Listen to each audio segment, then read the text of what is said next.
Before we start, some house cleaning. In this episode, I interview Seth Tinsley, one of Chris Kennedy's convicted murderers. Before contacting Tinsley, I reached out to the other person who was at the scene of the crime.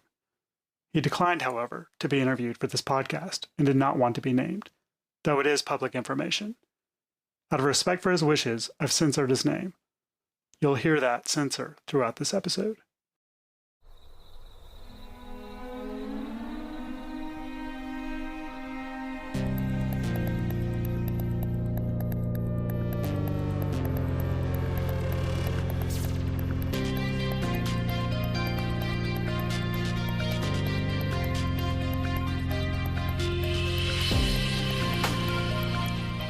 My name is Charlie Moss, and I've been a freelance journalist and writer for more than 10 years. I've written for the Washington Post, the New York Times, the Atlantic, Slate, and other publications. I also used to work for an online camping magazine called The Dirt. It was there that I wrote about a haunted campground just outside of Staunton, Virginia. The more I dug into the story, the more I realized that this wasn't just a simple Halloween ghost tale. It was something much deeper, much more profound than I ever imagined. And I've spent the last 3 years finding out as much as I can about what happened at Braley Pond. This is episode 2, The Murder of Christopher Kennedy. Your cousin Kenny's in the hospital. That's what Seth Tinsley told Christopher Kennedy to convince him to get into the back seat of his Buick. It was nighttime. As they drove down the road, Seth, who was in the front passenger seat with driving, told Christopher that before they went to see Kenny at the hospital, they had to make a stop first. We tell Chris, before we get to the hospital, we got to make a stop off at the lake. We have to go pick some money up first. So Chris was like, all right. So we go out to this lake. And when we get out there, we tell Chris, look, we might have to fuck this dude up. So if you've got anything on you that could possibly identify you, you might want to take it off. Take your watch off. Take your wallet out your pocket. You got an ID, take that out. You know what I'm saying? So he emptied all his pockets and stuff like that into the back seat. So we get out to the lake, and when we get out to the lake, he starts crying, and he says, I don't want to die. That's Seth Tinsley. He's currently serving 25 years for Chris Kennedy's murder at Wallens Ridge State Prison in Big Stone Gap, Virginia, which is about 4.5 hours from Staunton. We don't know how he knew. Honestly, don't. To this day, I still don't know how he knew. And he starts screaming, I don't want to die, I don't want to die, I don't want to die. So I'm like, what are you talking about, dude? You're not going to die. What the hell are you talking about? I don't understand what you're saying. He was like, I know I fucked up. I understand I fucked up. But please, I just don't want to die. Don't kill me. So at that time, tells him that you're not going to die. To show him good faith, tells Christopher to give him some DAP. DAP is an acronym for dignity and pride. It is a symbol of solidarity. When you give someone some DAP, you're more or less slapping them 5 and then shaking their hand. There are, of course, variations, but the gesture is meant to tell the receiver, we're in this together. Christopher accepts the offer and swings his hand around to me. And when he does, he spins him around and he slits his throat and throws him in the lake. Not long after I wrote the Braley Pond article for The Dirt, one of the company's employees forwarded me an email from a guy named Kevin Robertson. In the message, he wrote, I thought to myself there for a minute, everyone just forgot about it and moved on. But I still keep his memory upon me. I miss him more than anything. To be honest, this email from Kevin is what inspired me to do this podcast. He says in his email that he believes in the spirit world, and after reading my article, wanted to meet Shay, talk to her about what happened to her at Braley Pond, maybe even to take a trip back there with Shay and me. Over the course of making this podcast, I've been in touch with Kevin on and off, typically through texting and Facebook Messenger, and the occasional phone call. Then I decided to drive to Staunton to meet Kevin in person, and he invited me to visit Christopher's grave with him. We're driving to the small town of Verona, which is where Christopher is buried, about 5 miles outside of Staunton. My mom's got cancer anyway, and we were at a doctor's office, and God, I hate going anywhere with her, because I'll tell you what, I mean, well, I sat there probably 45 minutes, man. I looked on the table, and there was this magazine, and I just, opened it, flipped it open, and it said most haunted places in Virginia. Mm-hmm. And I said, oh my God, I said, wait a minute. I said, am I reading this right? So I just stuck it in my pocket, and I walked down with the paper. I said, can I have this? She said, go ahead. there's plenty more. I said, all right. I went home and I read it and I was like, you got to be kidding me. So wait, it was printed? It was printed on a local magazine. I did not know that. I thought it was just online. Yeah. Printed, and I was like, I said, Mom, I said, look at this. She said, oh my God. I said, I'm thinking about emailing the author, and I did, and stuff like that. And she was like, a couple days later, she was like, I said, man, this is crazy. I said, this is not just something that don't happen like that. I asked Kevin how he and Christopher met. I met Scott when we was in 5th grade, and I'll tell you what, he was, take a left here, he was a stubborn boy, I'll tell you what. He used to come to school, I mean, just, man, he had, he had plans. He had a lot of good plans ahead of him, and he used to talk so much highly about me and, and everything else. So I introduced him to a couple girls. He started dating one, then after another. I'm like, Scott, come on, man. He was like, hey, Bone, or Broke Neck. That's what he used to call me. People call me Neck Bone, but he called me Broke Neck. Kevin refers to Christopher by his middle name, Scott, which is what his friends called him sometimes, Scott or Scotty. They played football together. They wrestled. They were inseparable all through middle and high school. I asked Kevin what he's thinking. Brings back a lot of memories, a lot of fun, crazy memories, because I'll tell you what, in high school, that's the best years of your life, I mean, you party, you make mistakes in life, and then it's just, it's sad to grow, keep growing up without him, because we were so close. So, but he's a good boy. As Kevin and I talk about Christopher, it reminds me of my close childhood friend, Stephen Vitava. Stephen, along with my twin sister Mary and our friends Michael and Jason Schumann, who were also twins, were inseparable when we were kids. We had all met in preschool and grew up together in my hometown of Chattanooga, Tennessee. Stephen came to all of our birthday parties, and we attended all of his. We played at each other's houses, riding big wheels, playing with toys. I remember he was a big Snoopy fan. Then, one rainy Wednesday night in December 1985, Stephen's mom was driving home from an exercise class at our local Jewish community center. Stephen was in the back seat. The road was slick and their car skidded to the right and was broadsided. Mrs. Vitava told me years later that she blacked out for a few minutes, but when she woke up, the ambulance was there and an EMT was pulling her out of the wreckage. It was later in the emergency room at the hospital that she was told that her son Stephen was dead. He was 10 years old. I found out at school the next day by a classmate. My sister Mary and I weren't allowed to attend his funeral. And though it's been more than 35 years since he died, I never felt like I got the closure I needed. When I got that email from Kevin, the murder of Christopher Kennedy became more than just a ghost story for a Halloween-themed issue of a magazine. It became something much more real, much more personal. Kevin's been through a lot. Christopher wasn't the only untimely death he's had to deal with in his life. He tells me about how his father died and the effect it had on him. Because my dad committed suicide about 6 years ago. I'll get off here and take a left at the end of it. My dad, about 6 years ago, and right down the road from actually the house. He drove down the road. Where you live now? Yeah, he drove down the road and shot himself in his head. Oh my gosh. And I always thought, and when my dad left the house, he kissed Mom on the forehead and said that he would go clean out his truck. And I'll tell you what, some nights, left. But I swear, actually, this happened about a month ago. I swear to gosh, we got an old woodshed that my dad used to split pine and walnuts and all kind of stuff. I walked past there one night about a month ago, and I swear I saw my dad standing there with his hand like that against the. I said, I'm seeing something or seeing something. I said, what is going on? I said, my brother was like, hey, it could happen. Kevin tells me about the last time he saw Christopher alive. It was at a gas station. Chris had been living with Kevin and his family for a couple of months after their senior year in high school. But then Chris met a girl. But it was like he was a different person. I knew of her, but I didn't know her. I knew that she was bad, not good news, and I tried to explain that to him. And he was like, hey, man, I said, Chris, you're just all in it for fucking, I hate to say it, a piece of ass. So he left, and a couple weeks later, I seen him in Staunton at a gas station at Etna.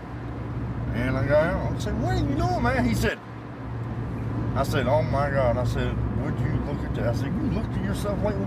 He said, bro. I said, I'm sorry. I said, come again? He said, and then two more guys got out of the car, and I was like, I knew right then and there. I knew right then and there. And I tried to explain to him. I was like, Chris, I said, come on with me, dude. He said, nah, bro. I said, stop calling me bro. Yes, I'm your brother. Yes, just, let's go. He was like, nah, man, I'm living right behind here in Maybush Village Apartments. And I was like, oh, okay. I said, well, hit me up, man. And he was like, all right, bro. 2 weeks later, we heard. The guys that got out of the car was the ones that killed him. I seen it.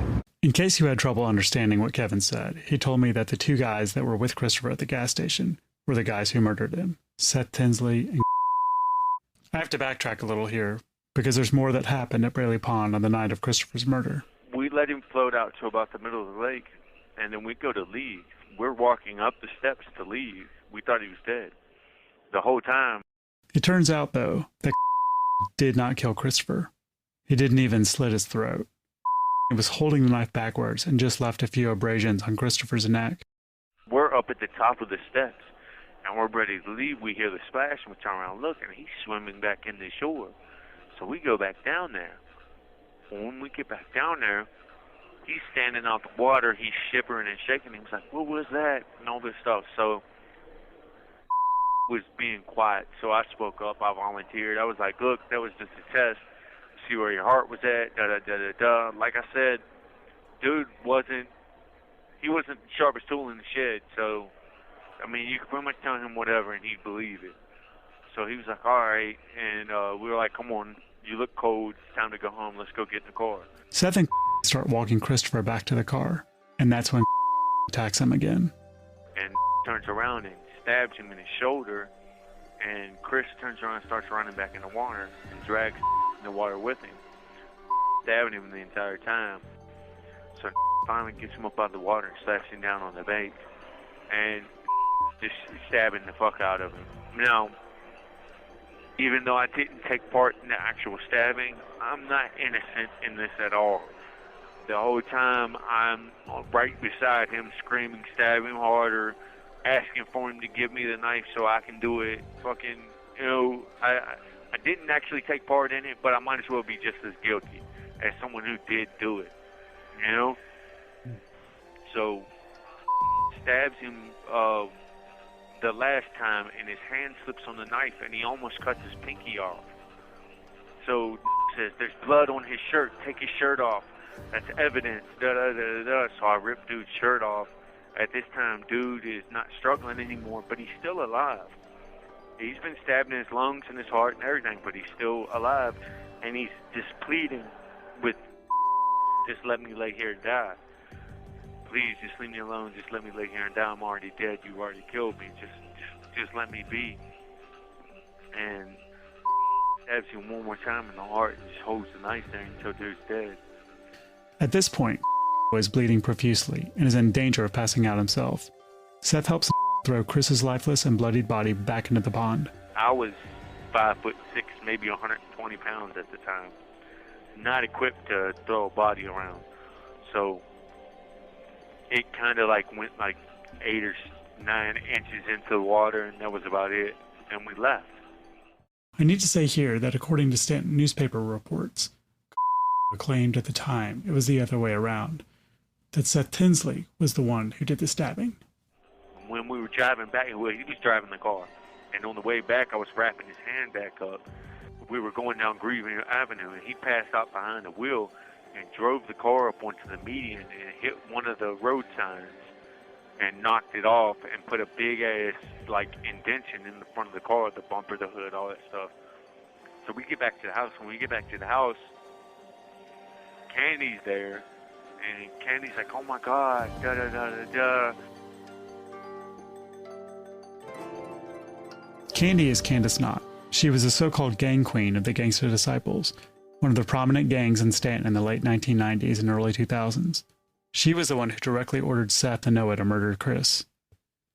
In all of my research, the local news claims Seth, Kenny, Candace, and Christopher were all part of the Crips set 211, but Seth told me that the local news got it wrong.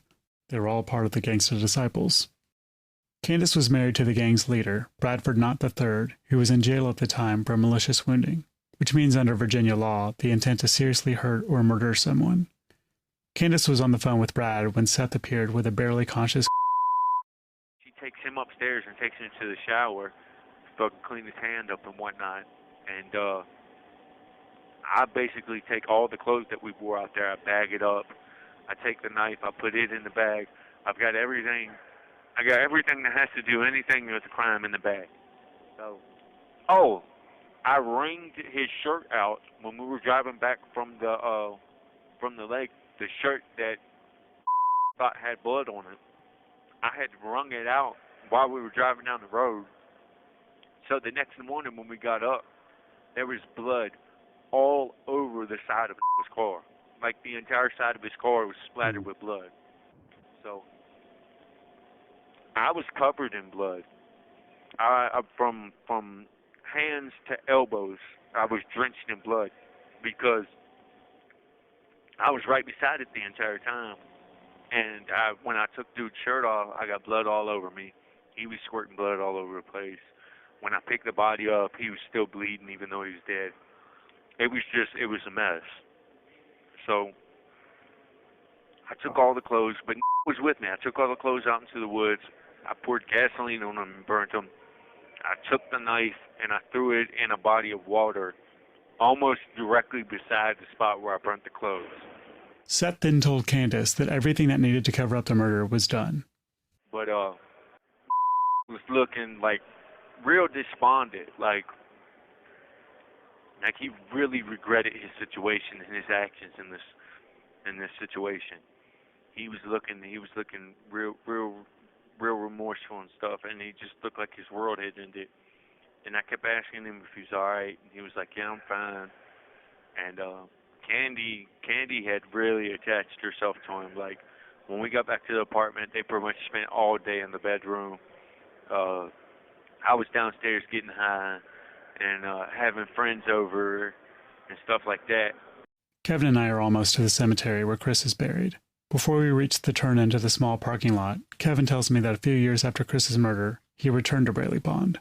You know, Chris's death really hit me hard, fanatical. You know, we rode the same bus. Grew up, as brothers. Mm-hmm. And I went up there one night, and I got out, walked to the top, and then I don't know, it was about 9:30, and the mother of my child called me and says, I need you to come here, you need to have a chat with your daughter. Kevin has an 11-year-old daughter and a son who's 5 from 2 different women. While he sees his son every other weekend, Kevin has full custody of his daughter Kaylee. I was like, all right. I said, yeah, I'm coming. I said, I just need time for myself right now. And she's like, well, make time for her. I was like, okay, I'm coming. So I get in the vehicle, brand new vehicle, and I started. It will not start. It will not start. I was no clicker, no nothing. I'm like, what on earth? I said, it's a rental. What is going on? And then I sat there, and I swear, man, I got cold. I got really, really cold. Like, the chill just come over me, and it was in the middle of summer. Chill come over me like I've been sitting in a frozen car for about a day. Just like, and I just went like this in my head, and next thing I know, and it starts. I said, what on earth? It's like, I don't know if maybe Scott tried to grab my hand when he was in the truck with me or something, and just, it would not start. He would not, this way. And I said, I don't know. Kevin points out the road where he got his first traffic ticket. Christopher was with him. You used to talk me into the dumbest shit, dude. I'm telling you what, and guess what? He ain't gonna get the blame for it, I am. I got my ass smacked. Fucking hammered. I got my first ticket because of him. Actually, right down here. We was going to a truck stop. 2 o'clock in the morning. I'm 17 years old. Notice how Kevin slips into the present tense as he's talking, as if Christopher is still alive. There was no getting out of it. I had to get my dad out of bed at 3 o'clock in the morning, come down here to get us home. My God. I got my first ticket. It's right here. Unauthorized equipment. No seatbelts. I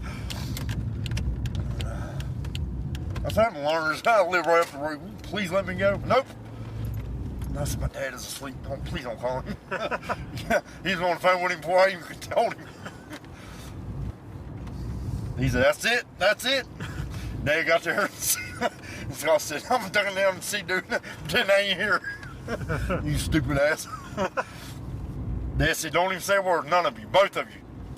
When I get to the house, both of you go to bed. And Scott said, okay. I said, Scott, I think he's playing.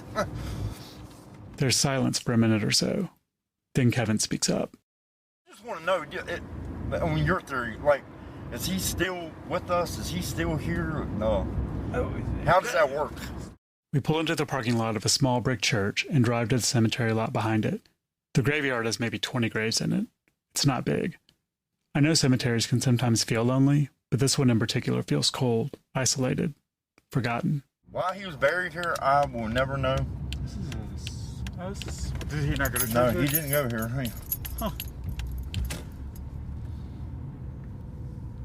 You know, and I've come up here before and sat, and I was like, I actually talked to him. I was like, man, if you're still here, I said, give me a sign. But it ain't here I'm worried about. It's Braley Pond where I'm worried about, where he was actually killed. Kevin and I walk over to Chris's grave. He's buried right next to his mother. There's nothing special about the headstone. It's gray, made from marble it looks like, maybe granite.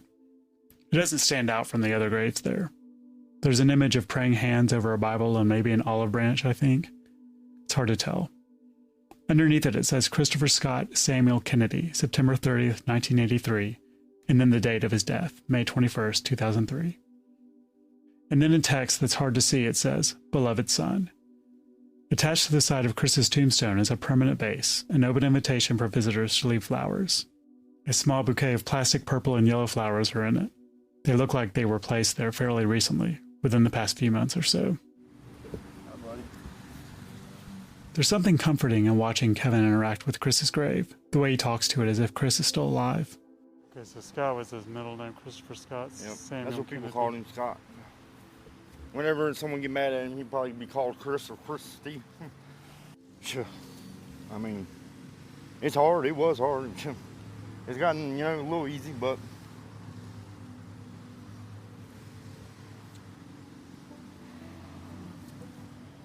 remember the first time we got in trouble for actually taking a can of dip out of the refrigerator. I tell you what, me and him both puked our guts out right in the middle of the yard, and Dad said, see, how y'all feel now? Scott said, I don't feel good. How old were you?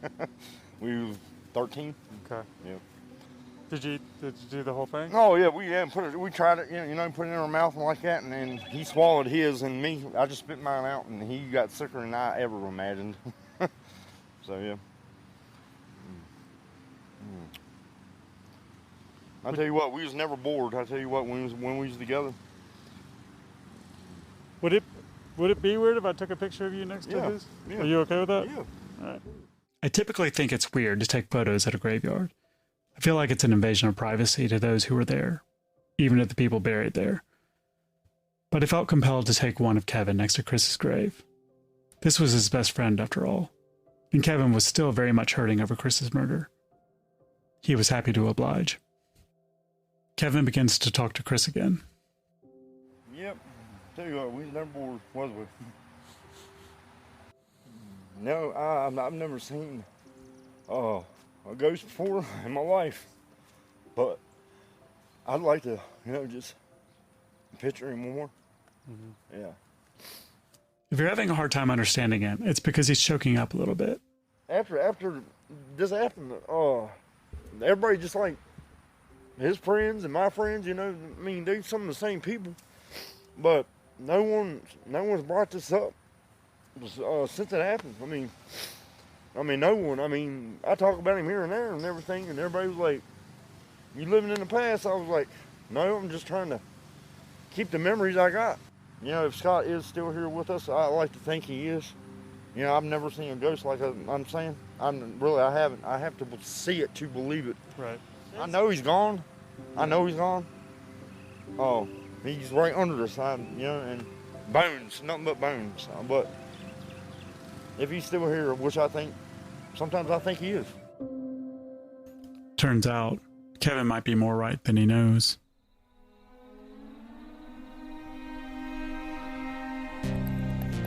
What Happened at Braley Pond is produced by me, Charlie Moss.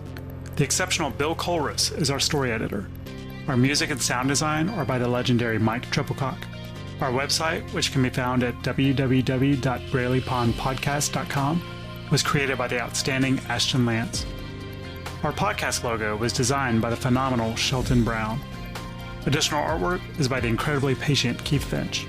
Special thanks to Monty Brock for his scientific insight, and my wife Vanessa, who was overwhelmingly supportive during this 3-year process.